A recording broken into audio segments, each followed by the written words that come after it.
Welcome back to Retirement News Online here in beautiful Scottsdale, Arizona. So as America's workforce grows older and defined contribution plans are now the primary source of retirement savings, the responsibility for turning those savings into reliable income has shifted to individuals, and that may not be a good thing.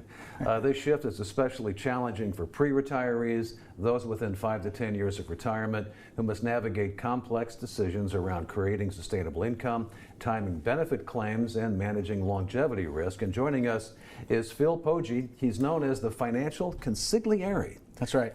I like that. At Fortegic in Cincinnati, Ohio. Why consigliere? You know, obviously there's an I at the end of my name, so Sure. I value my Italian heritage so much so, but, you know, was just always enamored with the mafia movies. But most importantly, right, what the consigliere did. It's a trusted advisor, it's a counselor, someone, you know, that family relied on. And that's how I value, you know, my job and what I do for our clients is simply, you know, take a step back, look at the big picture, and just, you know, can come in and harm their plan, right? And that's what we're looking to protect.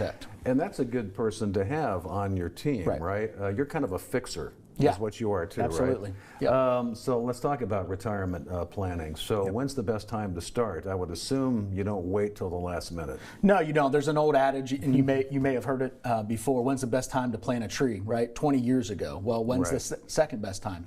Today, right? And I think the right time to start planning is now. You know, because the decisions you make today will impact ultimately what your retirement looks like in the future.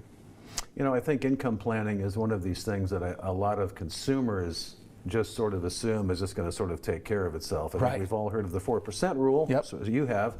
The 4% rule is something from the 90s where you just figure, well, the market's going to return 6 or 7. If I take 4%, I'm probably going to be okay. Well, you know, lately we've seen things that could maybe not make that a good strategy. So let's talk about when you think about income planning and not accumulation, which is the easy part in one sense. This is way different, right? And a lot of people aren't even thinking about that. Right. Well, yeah. I mean, and the first step is you got to dream. You know, you're not retiring, you know, from something, you're retiring to something. So you've got to take a step back. If you're married, you know, get with your spouse. What do you want your next 3 decades to look like? Because that's how long retirement is. It's not just, you know, I'm done and, you know, here we go, we're off into the sunset, right? I mean, we've got, you know, 3 more decades that we want to go, live, do the things that we maybe not been able to do while we were working. So it just starts with laying out that plan and looking at what does that dream look like for us. And when you think about then a retirement, again, 30 years, right? Yeah, 3 decades. You know, I think when Social Security was developed back in the 30s, the lifespan was about 60, 61. Government did okay, but now you've got people living well into their 80s and into their 90s, and so how do you think about income when you have to protect, right? There's that preservation phase that I think a lot of people forget about, but then you still have to grow it. Right. So you have to de-risk to preserve and then add risk to grow. How do you do both?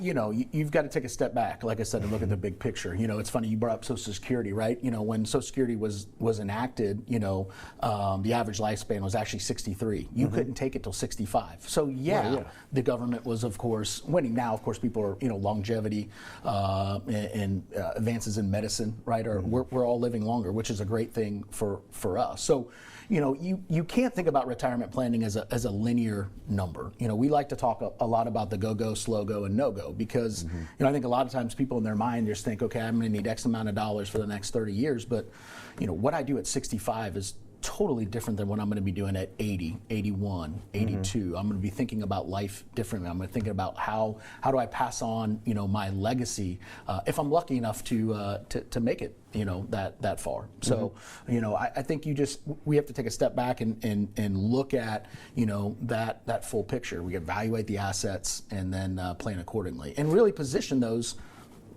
for the job that they're supposed to do. Sure. Yeah. And I guess, too, you run into some people, so they've worked really hard. You know, a lot of people, they've diligently saved and contributed, did what they were supposed to do. They get to retirement, you know, and this is the fun time, right? This is at least the first 10, 15 years, we're going to have a lot of fun with that, but they're afraid to spend it. Yeah. Especially right now when you look at, now the market's back and the correction disappeared and now it's back, but you think about that in hindsight, what's happened. I mean, a year ago we saw the market in an April morning dump 3,000 points at the opening bell. how do you calm people down? Yeah, I mean that's part of it, right? Our job is to give people permission to spend. That's what we want to do with our clients. We want to give them that permission to spend because it is a mind shift, right? We talked about, the accumulation is relatively easy. You've been saving for 30 and 40 years, and for the most part, what is your balances doing? They're going up, right? It's a totally different mind shift.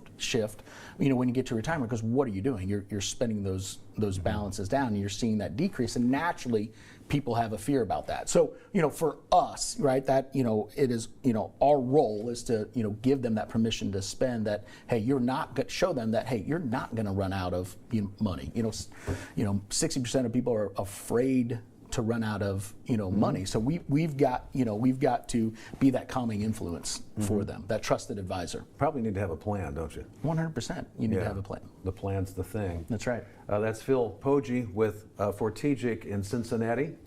This is Retirement News Online. Of course, if you were looking for us online, you would go to retirementnewsonline.com. Thanks for watching. We'll see you next time.